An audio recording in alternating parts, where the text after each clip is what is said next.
नमस्कार दोस्तों, मेरा नाम है राहुल यादव और आप सभी का स्वागत है इन्वेस्ट राइट की एक नई वीडियो में। दोस्तों, आपने पिछले कुछ दिन में एक न्यूज़ तो ज़रूर ही सुनी होगी कि फॉरेन इन्वेस्टर्स इंडिया से अपना पैसा निकाल रहे हैं, एफआईआई आउटफ्लो हो रहा है, मार्केट गिर रहा है। और जब आप ये सुनते हो तो एक थॉट दिमाग में ज़रूर आता है कि यार, अगर बड़े बड़े इन्वेस्टर्स ही अपना पैसा निकाल रहे हैं तो क्या हमें भी अब यहाँ से निकल जाना चाहिए? क्या म्यूचुअल फंड्स अब सेफ नहीं है? क्या हमें एसआईपी कंटिन्यू रखनी चाहिए या फिर हमें अब रुक जाना चाहिए? दोस्तों, अगर आपके दिमाग में भी यही सब सवाल चल रहे हैं तो आज की ये वीडियो आपके लिए बहुत ज़्यादा इंपॉर्टेंट होने वाली है, क्योंकि आज मैं आपको एकदम सिंपल लैंग्वेज में यहाँ समझाने वाला हूँ कि एफआईआई आउटफ्लो का एक्चुअल मतलब आखिर होता क्या है, मार्केट गिरता क्यों है और एक सबसे इंपॉर्टेंट चीज़, ऐसे टाइम पर आपको क्या करना चाहिए। दोस्तों देखिए, इन्वेस्टिंग में सबसे डेंजरस चीज़ होती है कन्फ्यूज़न, और अभी जो मार्केट में चल रहा है ना, वो कन्फ्यूज़न ही है।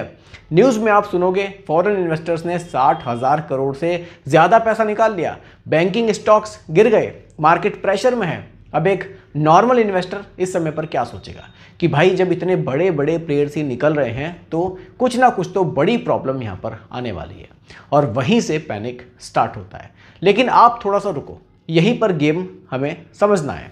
सबसे पहले एक सिंपल सवाल, एफआईआई आखिर होता क्या है? देखिए, एफआईआई का मतलब है फॉरेन इंस्टीट्यूशनल इन्वेस्टर, मतलब बाहर के जो बड़े बड़े फंड्स होते हैं, ग्लोबल इन्वेस्टर्स होते हैं, जो इंडिया के स्टॉक, मतलब इंडिया के जो स्टॉक मार्केट है उसमें इन्वेस्ट करते हैं।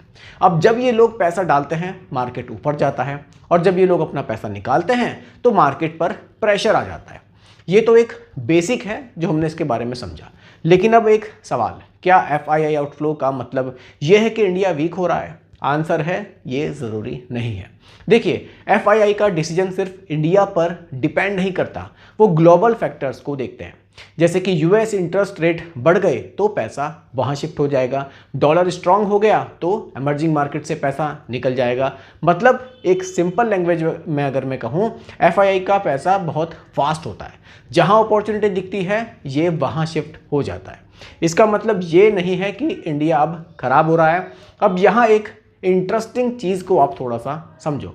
जब एफआईआई पैसा निकाल रहे होते हैं तब इंडिया के ही इन्वेस्टर हुए, यानी कि डीआईआई, म्यूचुअल फंड्स हुए, इंश्योरेंस कंपनीज हुई, ये सब क्या कर रहे होते हैं पता है? ये बाइंग कर रहे होते हैं। जी हाँ, सबसे ये इम्पॉर्टेंट पॉइंट है। देखिए, शायद आपने ये नोटिस अब तक ना किया हो, लेकिन जब भी एफआईआई यानी कि जो हमारे बाहर के इन्वेस्टर हैं वो सेल करते हैं तो डीआईआई यानी कि जो हमारे इंडियन इन्वेस्टर हैं वो उनको अपोजिट करते हैं उसका, क्योंकि उनका व्यू लॉन्ग टर्म होता है। और यहाँ पर एक पावरफुल चीज़ आती है और वो है एसआईपी।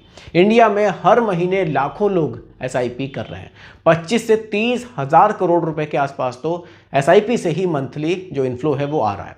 मतलब चाहे मार्केट ऊपर हो या मार्केट नीचे हो, रिटेल इन्वेस्टर का पैसा लगातार मार्केट में आ ही रहा है, और यही एक रीज़न है कि आज इंडिया का मार्केट इतना स्ट्रांग बन गया है।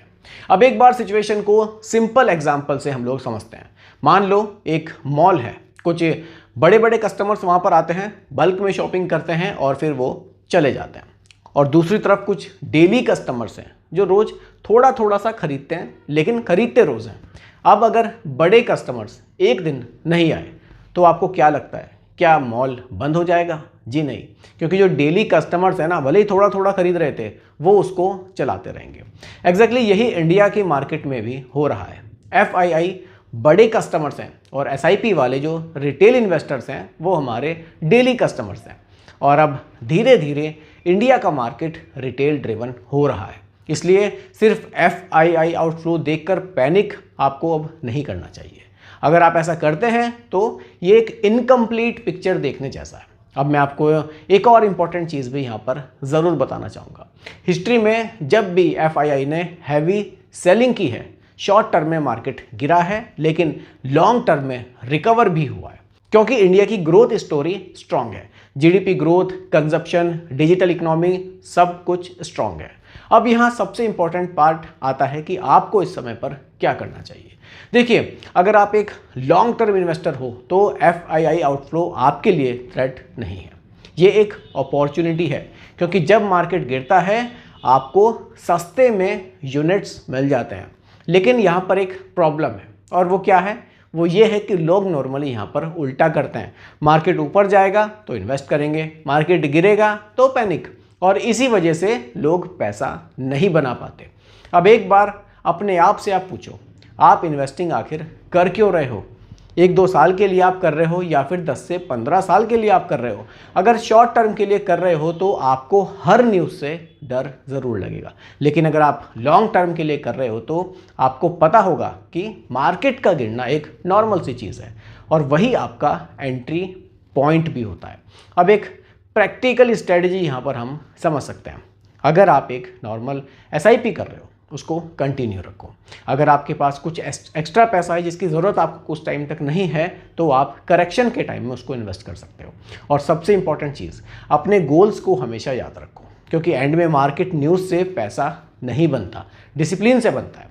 और यहाँ एक लाइन याद रखना ज़रूरी है कि फॉरेन इन्वेस्टर्स आज बेच रहे हैं, लेकिन ये लोग वापस भी आएंगे। लेकिन जो इन्वेस्टर बीच में डर के निकल जाता है, SIP को बंद कर देता है, उसका वापस से एंट्री ले पाना बहुत मुश्किल हो जाता है और वही सबसे बड़ा लॉस भी होता है। अब एक एग्जांपल आपको और बता देता हूँ। देखिए 2020 में जब कोविड क्रैश आया था तो मार्केट 30 से 40% तक गिर गया था, लोग डर गए थे, लेकिन जो लोग उस समय पर इन्वेस्ट कर रहे थे उन्होंने 2-3 साल में ही डबल रिटर्न्स भी देखे, और जो लोग बाहर निकल गए वो बस उसको देखते रह गए। तो आज आपको दोस्तों डिसाइड करना है कि आप कौन हो, आप पैनिक इन्वेस्टर हो या फिर आप एक स्मार्ट इन्वेस्टर हो। अगर आप स्मार्ट इन्वेस्टर बनना चाहते हो तो एक रूल को आप फॉलो कर लो, न्यूज़ देखकर डिसीजन नहीं लेना है, नॉलेज के बेसिस पर हमेशा डिसीजन लेना है।